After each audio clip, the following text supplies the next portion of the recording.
Hi everybody, it's Dandruff with your news cartridge for Friday, June 24th, 2016. Just a quick correction. Yesterday I said Mario Kart and Sonic at the Rio Olympic Games came out today. It's not Mario Kart, it's just Mario and Sonic at Rio. On to the news! Quake is now 20 years old, and an all-new episode for Quake has been released for free to celebrate. I didn't think anyone expected that one to happen. Another fun one is the cast of The Witcher 3 will make appearances in the standalone Gwent card game using all the original voice actors. The maker of Shovel Knight are asking fans what project they should start next, giving out a poll offering a selection of what Yacht Club Games works on next. That's pretty interesting. It's been a bad week for cancellations, and after a year of development, Devil's Third won't become whole because it's now cancelled. Blizzard is giving StarCraft 2's matchmaking system some love. Soon it will show your matchmaking rating to all players. Hey, any reason to play StarCraft is a reason for me, right? Ark Survival Evolved recently had a huge update, including the game's hugest dinosaur, the Titanosaur. For a link for the full patch notes, you know where they are, as well as links for sources for all of today's stories. Also updated was Destiny. A hotfix was applied, fixing many issues and bugs, and it means that next week's Iron Banner is back on schedule. On to release announcements. Marin from The Legend of Zelda Link's Awakening is getting her own DLC for Hyrule Warriors Legends for Nintendo 3DS. Next week, the Street Fighter V June update is out, which promises improved matchmaking. Pac-Man Championship Edition 2 is coming to PS4, Xbox One, and PC. And finally, for teasers, Halo 5 Warzone Firefight is out next week on June 29th, and Xbox Live Gold members can play it for a week absolutely free. Palmer Luckey, the head of Oculus Rift, thinks that VR exclusives are a good thing. Find out why next on News Cartridge.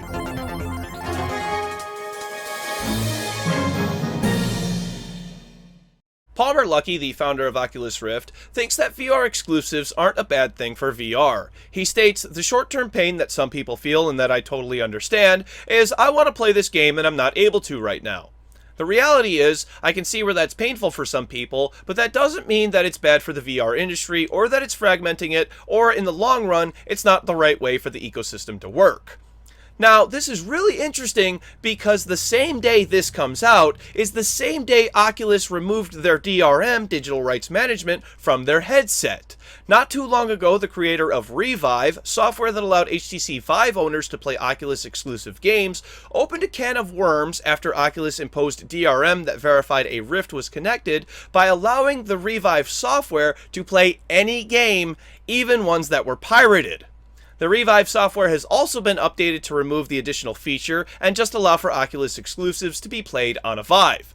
So then, I think this begs the question, if exclusives are so good and won't hurt the VR industry, then why has your DRM been removed? Why has it not been strengthened to protect exclusives? I think exclusives are just bad in general, but VR exclusives are extra stupid because it's just a display device. It's not like a video game console where the way the game's code is run is typically different to each other. This is done purely out of arbitration. Let me know what you think about the exclusives, or about exclusives as well as VR exclusives in the comment section down below. The Steam sale is going strong, and the website has stopped being bombarded left and right and is fully operational. However, Reddit users noticed something strange about one of Valve's games. CSGO, or Counter-Strike Global Offensive, cannot be purchased as a gift. Valve has issued a statement saying the purpose of the sale is to grow game communities, and the people who stick around playing games are people who buy it for themselves. In regards to that statement, I hope you're not buying it because I'm not buying it either. It's suspected that Valve did this not to grow communities, but to stop hackers and people who get banned from buying multiple copies of the game and just gifting it to themselves at a later date, or possibly even reselling the game at a higher price once the sale is over. And that's not the only news surrounding CSGO, as Valve is being sued yet again. A CSGO player has filed a lawsuit against Valve for running an illegal online gambling market. As always with other court proceedings, it's going to take a while before we know the outcome, but if I had to guess, I'm pretty sure Valve's lawyers are prepared for this. As more details unfold, stay tuned to News Cartridge to stay up to date. The quick spot is more Steam sale games, this time a few of the games that I am looking at getting. First is Golf with Your Friends, which is on sale for just under $5 at $4.79. Rust is on sale for half off at $9.99. Viscera Cleanup Detail, 30% off at $9.09. Ashes of the Singularity, the first DirectX 12 game at $19.99. Stellaris, it only gets 10% off, coming in at $35.99, and then Wasted, an Adult Swim game just released earlier this month with the price of $9.74. Remember, there are no more flash sales, so the price that it is now is the price it will always be. Free field to take as much or as little time as you need to decide which games you want or where to get more money. Finally for the week, something really cool, and I think a great way to get kids to learn about history. Sid Meier, Firaxis, and Glass Lab are all coming together to create a modified version of Civilization 5 to be used as a teaching tool.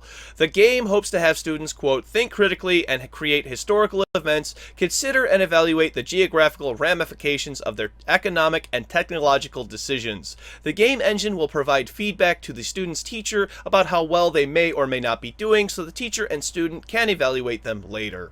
Of course, I think this is a great idea and is leaps and bounds ahead of the programs that I had available to me at my elementary school, like Paint and Oregon Trail. Oregon Trail, while an amazing part of my childhood, didn't really teach me the hardships of the journey, but I did get really good at killing buffalo. CivEDU is set to be out for classrooms at the beginning of the school year in 2017. And now it's time for Monday's game releases because I'm off for the next 2 days. For PC, Gravity Cat, Kara Kara, and Grand Pigeon's Duty. For Nintendo 3DS, The Battle Cats Pop. Thank you very much, everybody. This has been News Cartridge. I'm Dandruff. I'll see you on Monday. And if you didn't know, Kirby is a bit of a crybaby. If he ever gets down, just tell him to suck it up.